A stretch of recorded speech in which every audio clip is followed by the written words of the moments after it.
Good morning, good afternoon, and good evening. My name is Sir Meerkat, and welcome back to the Moto Meerkat channel. Now, I actually had a different video lined up for this week, but that one's kind of had to take a bit of a back seat because of the insane news that has been going on recently. We've had Mick Schumacher finally announce that he was signed to Haas for 2021. Pretty bad kept secret there, but there we go. We've got Pietro Fittipaldi racing again for Haas, this time at the Sakhir Grand Prix, and possibly after that, depending on how well Grosjean recovers from his scary incident in Bahrain. And of course, Lewis Hamilton has contracted the virus that I can't name, or this video will get demonetized. And that's meant that he's had to sit out the Sakhir Grand Prix, which means Jack Aitken has been able to come up from Formula 2 into the Williams, so I'm super excited to see how he does.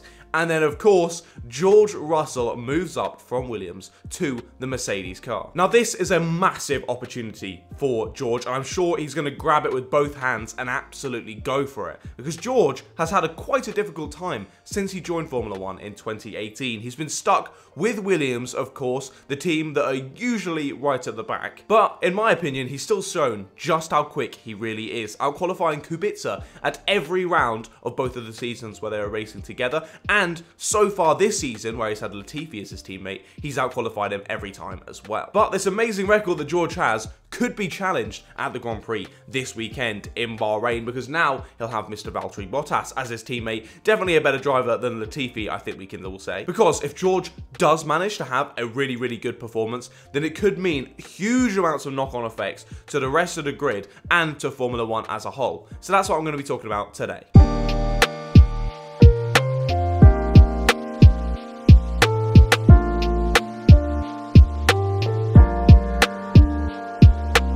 George is able to jump from 2.5 years in a car where he doesn't even get a point, to then jumping in a different car and managing to score decent points, even get on the podium. And what's that going to say about the differing cars on the grid? It's simply going to fan the flames of the argument of people saying that, oh, it's just the car for Lewis, he's not that amazing driver, it's like 90% the car and 10% him. Well, when I say fan the flames, it's going to put a bloody tornado on them. Because, as we've seen with Lewis Hamilton's possible knighthood at the start of 2021, other athletes have come out of the woodwork saying how it's unfair to put Lewis on this pedestal when the car is primarily what causes him to do so well. Ronnie O'Sullivan, who's a 6-time snooker champion, came out and said, "It is fantastic to win 7 world titles, but if your car is going around quicker, you can afford to make mistakes and still get away with it. A lot of the sports I watch, the people that have done it, you have to look whether it's a level playing field." Now, I personally disagree with Ronnie O'Sullivan, and I think that Lewis really does have something special, and I think he's proved that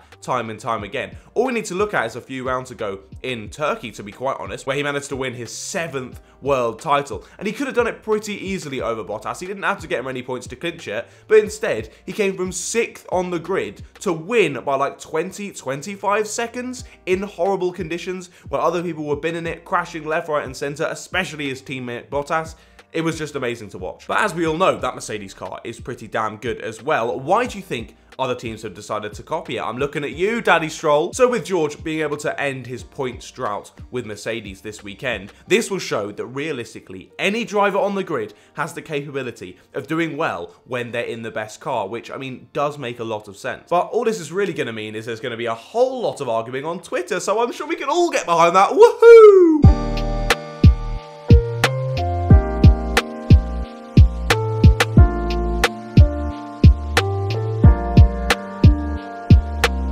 George entered Formula 1 alongside Lando Norris and Alex Albon, it seemed like George had kind of chosen the short straw out of the 3 of them. He'd beaten both those 2 drivers in GP2, but then seemingly got shafted with the worst seat on the Formula 1 grid at the time. Now, we know Williams have gotten better since then, but it was really bad when he joined, and they're still not particularly great. But George knew that the short-term loss of being stuck in this terrible car for a few years was going to greatly outweigh the long-term positives that you could have from being inside, like properly inside the Mercedes family. So George could see Lando in that McLaren doing really well, and Albon in the Toro Rosso doing really well, and moving up to Red Bull not quite doing as well, but you get my gist. He was able to sort of block that out and be like, no, it's good, we're chill here, we're calm, we're bringing up Williams, we're doing good for the team, and we're hopefully going to get that Mercedes called up which he's finally got. Obviously, a bit earlier than Mercedes might have thought, but you can't really plan for Lewis to get COVID, so there we are. With George putting in a stellar performance, hopefully this weekend with Mercedes,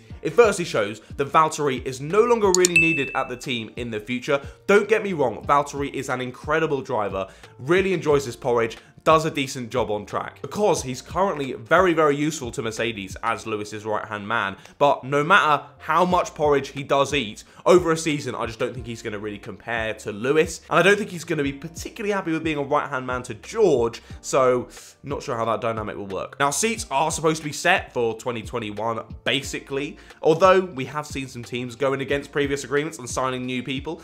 Sorry, Checo, but I think Mercedes have a lot more respect for Valtteri Bottas and what he's done for the team, especially with the Constructors' Championship, being that secondary driver to pull in the decent points, which Albon hasn't been able to do at Red Bull in that same sort of job role. That's where Valtteri has really shined, and he's been doing really well. So I think they're definitely going to see out his contract, or possibly even extend it. We don't know at this point. But I think Mercedes will be kind to Bottas. I think they'll keep him on for that agreed season next year. Whether they carry him on further than that, I highly doubt. Because as for 2022, it's all to play for. Both those seats are open, Lewis's and Valtteri's. So we can basically categorically say that George is going to be in that seat for 2022, in my opinion. But who is going to be alongside him? I don't think it'll be Lewis, because I think he'll probably get his 8 titles, get the record, and then jump ship, go do something else, go do more of his humanitarian work. Then Bottas, I don't think will be a great pairing, although he might like to stay to try and get that championship when Lewis isn't there. I don't think he'd be a great pairing with George anyway, so I could feel like him moving around to a different team on the grid. But who do you reckon could be George's teammate at Mercedes for 2022 for the rule change? Be sure to let me know down in the comments below.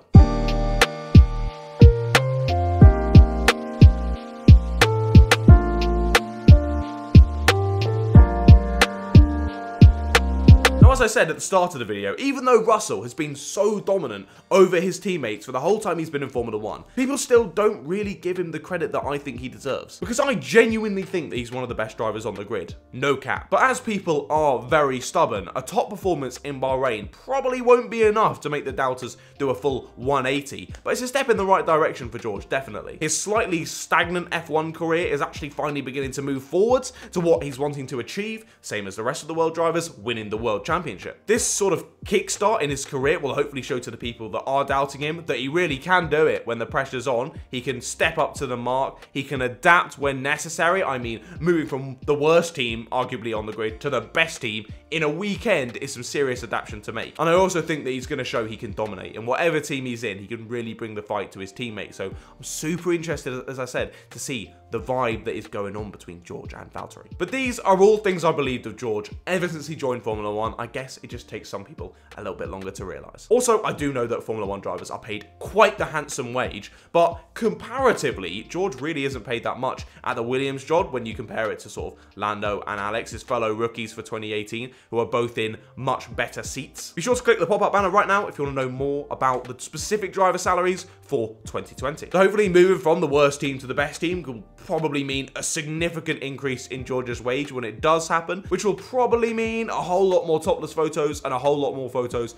on his drive next to his Mercedes, but hey, I'm not complaining. So George, if you're watching this video before the Sakhir Grand Prix, I'm sure you are, I wish you the best of luck, my friend. Go out there, give it all you've got, I'm sure you'll absolutely smash it. But otherwise, what do you guys think? Do you reckon I'm right on the money with my predictions as to George's future career, or do you think I'm an absolute tosser that's got everything wrong?